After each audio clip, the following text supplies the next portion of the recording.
Urgent काऊन बोलावलं? काही प्रॉब्लेम झाला का? गोप्या घरून पाहायला म्हटलं म्हणजे मला आता त्या पंक्यानं सांगितलं. काऊन रे बा पंक्या, काय झालं बा असं? काऊन हा गोप्या पाहायला घरून काही खानपिन केलं काय? अरे रे थांब थांब थांब थांब, मला आता याद येऊन राहिलं. सायचा या गोप्याला मी सांगितलं होतं त्या पिंकीच्या नादी लागू नको. त्या पिंकीनं बहुतेक तिच्या घरी सांगितलं गोप्याच्या कारणाने, आणि तिला काही पर्पज गिरपज केलं असेल बहुतेक. सायचा रिकाम सोडले का याला म्हणू मी की सोडून दे बाबू त्या पिंकीचा नाद, तिचा बाप आणि तिचा काका लय डेंजर आहे, पोत्यात घालू घालू कुठवतात ते.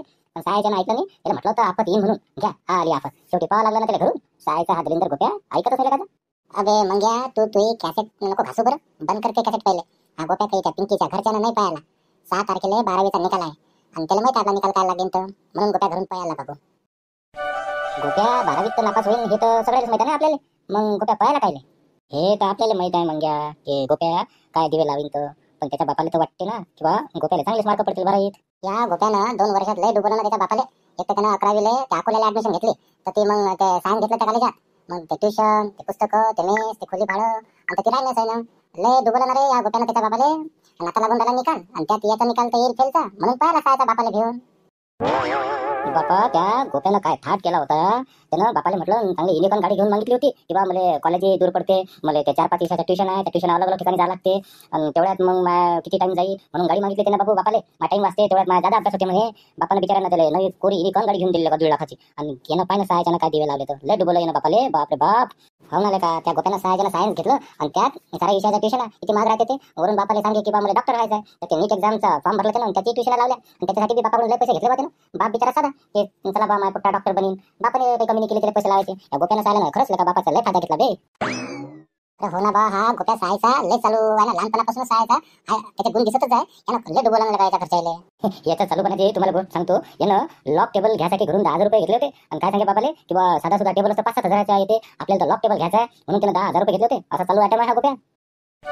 2 वर्ष अकोल्यात राहून मीरा आईस केली या गोप्यानं. अरे बा या सायल्याले अकोल्याला जायला कोणी सांगितलं? आणि तू सायचा कधी गेला आणि बिघडला, तर अकोल्यात शिकला असता तर एवढा वाया नसता गेला ना हा गोप्या. आपल्यासोबत राहिला असता तर एवढा वाया नसताच गेला. हा आपण काही एवढे ते चांगले नाही ना अभ्यासात, पण या गोप्यासारखा आपण आपल्या बापाला नाही डुबवलं गड्या. आपल्यासोबत अकोल्यात तरी राहिला असता तर काही ना काहीतरी यानं अभ्यास केला असता, निदान पास तरी झाला असता बा. मार्क नसते पडले चांगले, पण पास झाला असता. हा गोप्या 10वी लोक चांगला होता ना, निदान माणुसकीचा होता, एवढा काही असा वाया झाला नव्हता. अकोल्यात गेल्यावर त्यानं रंगच बदलला ना. काय हवा लागली त्याला अकोल्याची, पुरा बैकला सायचा. अरे वा, त्याला अकोल्याची हवा तर लागली, पण त्याचा रूम पार्टनर कोण होता माहिती आहे का? अबे त्याला चांगला गॉडफादर भेटला ना. किती डेंजर आहे तो त्याचा हा गॉडफादर, त्याचा गुरु कोणा पाहिलं. हो का पंख्या, बरोबर आहे तू.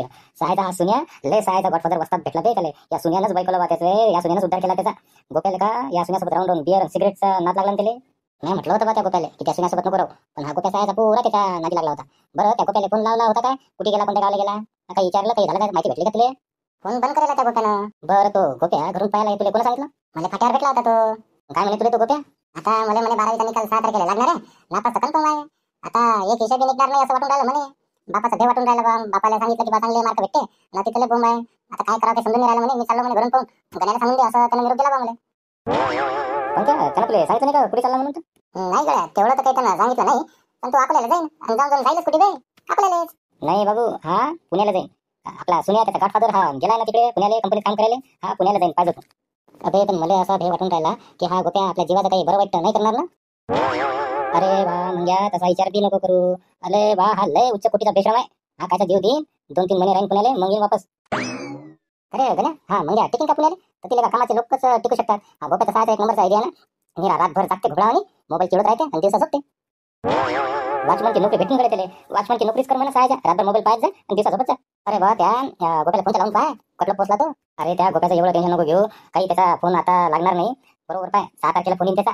तो आपल्याला आपले मार्क विचारीन, गावातलं वातावरण कसं आहे, त्याच्या घरचं वातावरण कसं आहे, हे सगळं पाहिन, आणि त्याला बरोबर वाटलं तर येईन, नाही तर मग नंतर 1-2 महिन्याने येईन तो. लय चालू वाटत नाही तो, काही टेन्शन न घेतो गोप्याचं, लय हराम करायचो.